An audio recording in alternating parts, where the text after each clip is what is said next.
Okay, let's look at if seed oils are dangerous. Seed oils are industrial, and here is a list of them here.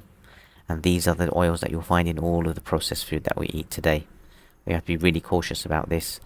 Most of them, if not all of them, contain linoleic acid, which is branded as omega-6. In small quantities, it is good for the body, but in large quantities, it can lead to all of these conditions here.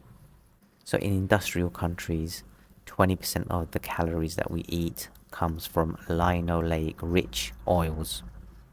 These are not good for your health. So the question might be, well, what did we do before industrial oils were around?